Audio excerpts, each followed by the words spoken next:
I wasn't sure this was going to have anything to do with anything tonight, but since we have strayed oddly into the realm of the government doing depraved things to disabled children, Mm. we've headed that way. Um, I just thought you might appreciate the sort of thought experiment that I've been going through over the last couple of months or so, that the autism epidemic in this country is on purpose, that the Mm. government is doing to create telepaths.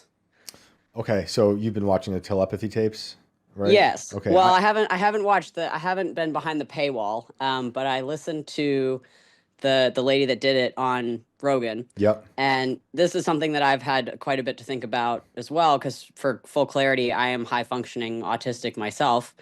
And while I don't have any sort of savant talents or anything like that, I do, however, remember everything. Like Interesting. literally, I remember everything Like a for photo, no reason. It's just the way that my brain works, like and it's just little, one of those like things that I've wondered about. No, like dates And and things like that. I have a friend like that actually.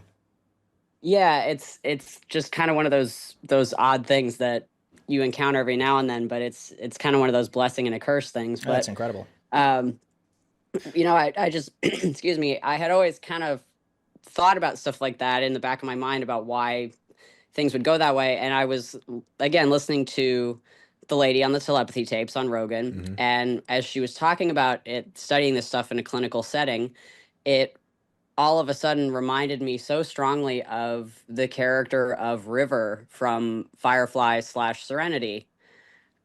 Which if you guys watch that show or know the show, I know of you it. know the Yeah, character. I watched it in college when I was So not in a the proper the whole headspace. backstory with River is she presents like she's crazy, and then as you find out through the show, spoiler for a 25-year-old show, she was a super genius that had gotten recruited into what was supposed to be this super special school for the smartest of the smart, but it was actually a government galactic government program where they modified her brain to make her a psychic. Hmm.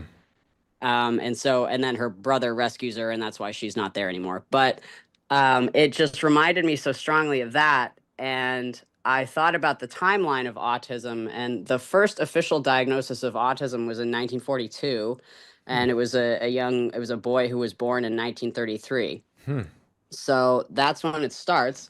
I would presume that a lot of the nefarious government operations were largely taken up by World War II for, probably 1939 to 1945 or so. hmm And then we get into the post World War II era of when we were having things like remote viewing start Yep. to become something that people were paying attention to. We know that we were looking into occult stuff that the Nazis were presumably into as well. Oh yeah. So we're starting to consider things like that.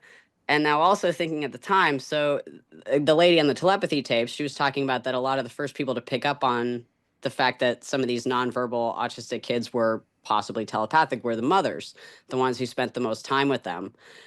Well, in the 40s and the 50s, what would you do with a profoundly autistic nonverbal child? Straight to the asylum, Right. where most of which are going to be run by government people, government doctors, nurses, and whatever. hmm And let's say a couple of these nurses start picking up on maybe these kids know what they're thinking before they say anything. If they repeat that to a couple of doctors repeat that to enough people that the remote viewing folks might get hearing about this. Well, they would probably want to know. And so, of course, it's be very easy to go in and grab some of those kids out of the asylum. And let's say it is true that the kids are telepathic. Well, they would have been able to preserve that or prove that very easily. Right. And does anybody really think that the government is not depraved enough to go, oh, well, let's ramp this up so we can get as many of these kids as possible to get our hands on? Yep. Because they would have been in asylums up until the 80s when Reagan shut those down. And we've all had that question of why is it just the United States? Why is it just us in the Western world that has so overdone this vaccination schedule? Yeah. Why is it just us? It's not Great Britain. It's, not any of these other developed countries in Europe. Why is it just us that is seeing this unprecedented epidemic of autism? Yeah. And they've made Well, it so like it's so taboo if you don't want to go through the process. Like I have young kids, and we've been kicked out of a lot of places, pediatric places, for not being down with it. And it's so insane to me that it's like, oh, you don't want to give all of these things to your baby all at once? Like, no, I don't. Well, and it's the one thing we're not allowed to question Yeah. in medical science. Right. You know, and almost you can question chemotherapy, you can question, you know, SSRIs now, you can question Yeah. every single thing, but by God, vaccinating your children is a religion. Yep. And you know, they made Melissa McCarthy. I remember when I was in high school, it was and into college, it was Melissa McCarthy Body Count. Right. That website about you know, I'll look at how many kids Melissa McCarthy killed because she talks about vaccines causing autism. So insane. Yeah. It's the only thing. Yeah. Yeah. I think that's an interesting theory. You know, as you're saying it, I was thinking two things. Like, I do think that's possible. I haven't seen the telepathy tapes. I did see that interview that you're talking about on Rogan, and I think there's something there. And I wouldn't put it past the government to notice that and try to accelerate it. And it was just interesting to me also thinking about how, like, our government has a long history of eugenics, and they were also for a long time thinking, like, you know, people who are born what they say as mentally disabled, they should maybe not be born at all, which is part of like abortion and a lot of these things. People are having, like, they want to have designer children. So this idea of creating what they think is the perfect kind of person, it could be two things, like kind of like what we were talking about earlier with the superhuman, except it's not AI. It's this, we're breeding these kind of like powerful agents and seeing what it is for, like, how it works on a widespread case. 'Cause I don't know what the rates are in other countries in terms of autism, but I know it's only increased here, and it's staggering. And We are 1 in 36. wow, that's wild. Yeah. So yeah, I mean, it could be there's something there, and they're just trying to.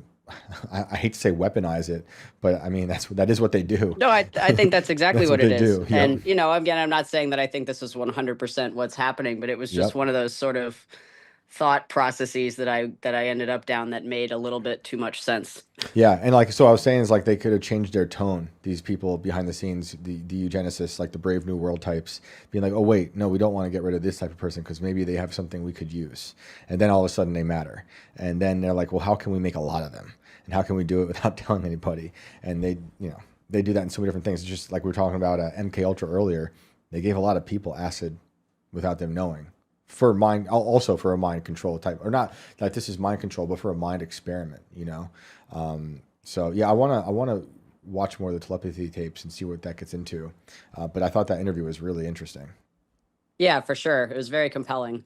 And when it comes to your memory, is that something you just always knew you had from a young age? Yeah. Yeah, no, I got told by adults for as long as I could remember that I had an amazing memory. And just to give you an idea of kind of how it works, so amongst my friend group, they all kind of know this, and will just, if somebody has a question they need to ask, they'll just sort of let it stand until I come up with the answer. And so this was a couple of months ago. We were all on our PlayStation group chat, and I don't even know what caused this conversation, but one of my friends just in the middle of something goes, "Oh, what was the name of the dog on Itchy and Scratchy?" And everybody just kind of stopped and thought about it for a second, and nobody said anything. Oh, okay, well, hang on, this is a question for me. So I stopped what I was doing and devoted my full brain power to the question for about a second, and totally unbidden in my head, the piece of information that my brain got to the soonest that had the answer in it was the modified theme song that had the third name in it. And so with the whole orchestral music and everything, I just heard inside my head the theme song with Poochie in it, and that was the answer. And then I just said it to the chat, and that was it. But That's amazing. it just went through that, and I got the song first. And the way that my brain got me the memory was to actually play the song inside my head. Wow. So is that how the process is? Like, it sounds like you actually go through a process of your thoughts to get to it. Yeah. Instead of, like, it's almost like opening file cabinets, like, you know, like, It's okay. that's exactly what it is. It's a Wow. room of filing cabinets, That's and wild. if I can't get to it quickly enough, I can sort of put it in the background, and it'll kind of keep looking on its own, and I'll usually get to it within about 30 minutes. It's almost sort of photographic in its own way. Yeah. Yeah, it kind of, I mean, it's very visual. I mean, it's anything, any memory that's something that I've actually seen, I can play as a movie with no loss of quality. Have you ever been stumped? Not so far, unless there were drugs involved. Nice. That is interesting. And do you remember how it was when you discovered this? Like how young you were? I can't really say there was a moment of discovery that it was super unique until high school, that I realized that not everybody else had the sort of visualization of it. I always knew it was unique in that I remembered more and I had more clarity, and everything just sort of seemed to be at the front of my mind all the time. But the realizing that most people don't have that visualization was really not until high school. Yeah, that's incredible. That's wild. Well, I appreciate you calling in and sharing that story. Yeah, thanks for listening. Of course. Have a good Thank night. you.